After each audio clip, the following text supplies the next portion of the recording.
श्री गोपाळ कृष्ण भगवान की जय। माझे सर्व भाविक भक्त, माझे गोपाळ कृष्ण स्वामी यांचे भक्त, माझे दयाळू मयाळू, माझे माय बाप सर्वज्ञ श्री चक्रधर स्वामी यांचे भक्त, आपण ऐकून राहिलो श्रीकृष्ण स्वामी यांची महापूजा पारायण ग्रंथ अध्याय 3 श्री चक्रपाणी प्रभू स्वामी यांचा। अथ तृतीय अध्याय। जय जय चराचरा गोचरा, जय जय जयाजी चित्परा, जय जय परब्रह्मा परमेश्वर आनंद गणा, तुझ नमो नमो सगुणा निर्गुणा, नमो आढळ आमळ पदभूषणा लोटांगण, माझे तव चरणा गुणातीता प्रभुराया, नमो श्रीकृष्ण गोपाळा व्यक्ता अव्यक्ता वेगळा, गोप गोपिका लावणी लढा नंदलाला, तुझ नमो नमो श्री दत्तात्रय, नमो श्री दत्तात्रया प्रभुराया, अति अनुसय तनया येती मुनी वेशधारिया दिगंबरा, तुझ नमो जय चित्त घनचित्त स्वरूपा चैतन्य बुद्धिधारका, जय परावर विद्यादायका विद्यादात्या, तुझ नमो जय नमो द्वारावती कारा भावन पुरुषा विद्यातारा, विचरोनी गोमती तीरा परावर विद्यादानका, तू अनंत ब्रह्मांड नायक सर्व सृष्टीचा संचालक जगदपती विश्वव्यापक नटनागरा, तुझ नमो जनक जनकाईसा खुशी अवतरलासी, तू ऋषिकेशी सूप खराट्याने विद्यादान देशी, क्रीडा तुझी अगोचर सूप ठेवणी डोईवर खराड्याने, देतो मार दान करीतो विद्यावर द्वारावती वितरी, ऐसे 52 पुरुषा विद्यादान खराट्याने मार्ग प्रकटून कित्येकांना अवर संपादून, कित्येकासी देतो शिल्प विद्या, एका उदकावरी चालवी एका आकाश भ्रमण करवी, ऐसे विद्यादान करी एकासी देतो अपरोक्ष अद्भुत सामर्थ्य, देखून आश्चर्य करती लोकमनी विद्यावंत महाजनी, तुझ वंदिती सद्भावे अनंत जीवा विद्यादान केले, कोणाचे दुःख संकट तारिले अनेकांचे मनोरथ पूर्ण केले, दाखुनी चमत्कार कावडची कामाख्या तापसी करीत होती पाक निष्पत्ती, भाजली अंघोळी तेल पाकी दुःख अतिशेल करीत असे, कामाख्याचे दुःख जाणूनी अंतरी द्रवले, श्री चक्रपाणी अंगोली सोमुखी घालूनी निवविली कामाख्या, तैसे माझे अंतर्धानी रक्षण करावे, अग्निपासून पूर्ण कृपा मजवरी करूनी, दयेची पाखर घालावी, कोणे गावीची ब्राह्मणी एक श्राद्धाचा करीती स्वयंपाक, राऊड जाऊनी अचानक अरोगणा करून गेले, अवचित अरोगणा केल्याने तुप्त झाले विप्राचे पितृगण, तेथे मलमूत्र केले राऊडाने, त्याचे झाले सोने चांदी, आश्चर्यचकित तो ब्राह्मण झाला सोने रूपे पाहून, म्हणे साक्षात परब्रह्म जेऊन, उचिष्ट प्रसाद मज दिला, पतित पावन दीननाथा कृपा करोनी जगन्नाथा, माझ्या घरी येऊनी शीघ्रता उचिष्ट प्रसाद मज द्यावा, कोणे गावीचा एक विप्र म्हणे जाऊनी द्वारके शीघ्र, वेदवंत ब्राह्मण सहस्र जेऊ घालावे त्या ठाई, मार्गी चालला तस्करानी सकळ सामग्री घेतली लुटुनी, त्यासी म्हणे त्याची ब्राह्मणी काळजी काही करू नका, मी लपविला एक दागिना तो मोडून सीधा सामग्री आणा, जेऊ घाला सहस्र ब्राह्मणा आनंदित होऊनी, ब्राह्मणाचे ग्रामदैवत रात्री येऊनी स्वप्नात चक्रपाणी राऊडते, तर त्यासी घालावे भोजन,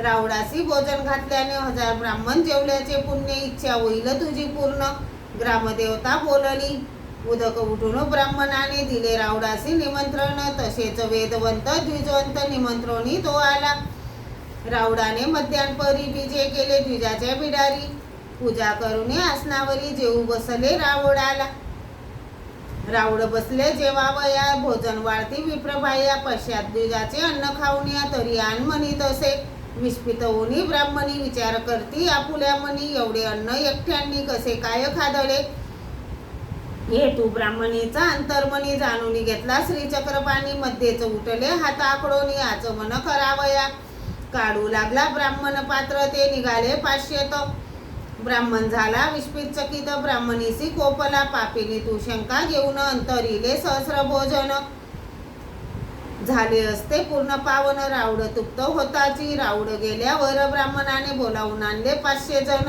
त्यासी घालूनी भोजन निघून गेला ग्रामासी, तैसी विनती तुझ प्रती अरोगणा करावी जी, श्रीपती हात जोडूनी नम्र विनंती, दुर्लक्ष नको तुझ भक्ता जोगरिया नामे, ठाकूर एक 10 पाचाचा नायक, 20-25 अधिक निशाचर प्राईक, त्यांचे निशाचर दरोडे घालून बाया ब्राह्मण ठार करून धनसंपत्ती आणि ती लुटून नेऊन देती जोगऱ्यासी.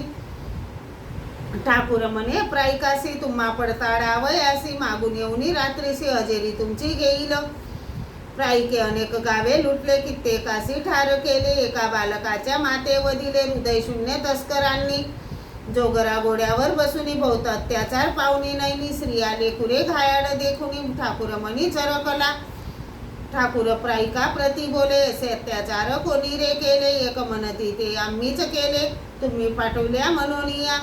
जोगऱ्या म्हणे तस्करासी असे अत्याचार कराव्यासी मी का पाठवले तुम्हासी. मरा मरा असुरांनो चोरी दरोडे घालावयासी मीच पाठवल्या तस्करासी. म्हणून मीच आहे दोषी दोषाच्या नवेची.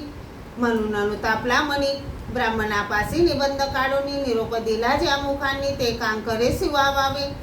पाप प्रक्षाळ कारणे तोंड सिविले जोगऱ्याने. निघाला तो तोरेने द्वारकेसी जावया. 5-7 दिवस उपवासी येऊन पोचला द्वारकेसी. जाऊन गोमती तीरासी थकून बागून बैसला. अनुताप देखुनी ग्रामदेवता जोगरियापासी आली तोरिता. म्हणे नासली पापे आता तोंड आपले उसवी. जोगरा तोंड उसवून ग्रामदेवतेसी विचारुनी माझी पापे गेली नासुनी ते मी कैसे जाणावे. जोगऱ्यासी देवता म्हणाली गोमती तिरी रावड मावली. ती म्हणेल तुझी पापे नासली तरच खरे मानावे. जोगरा गुंफे जवळी आला दंडत घालून चरणी लागला. हात जोडून उभा केला सामोरी कृपा दृष्टीने अवलोकिला. तेने ठाकूर म्हणी आनंदला. रावड म्हणे जोगऱ्याला पापे तुझी नासली विनंती करून रावडासी. माझी पापे नासली कैसे आणून द्यावे प्रत्यासी. म्हणून चरणी लागला. ठाकूर म्हणे रावडास पापाचा कैसा झाला नास. कसे समजावू मी मनास सांगा मज उलगडोनी. तेव्हा श्रीचक्रपाणीनं त्यासी सांगितली खून. हिरे रत्न कांचन कडस दिसतील सिंधू जडी. तव जाणावे नासले पाप. फिटल तुझा सर्व अनुताप. दुःख संकटे आपोआप नासले असे समजून.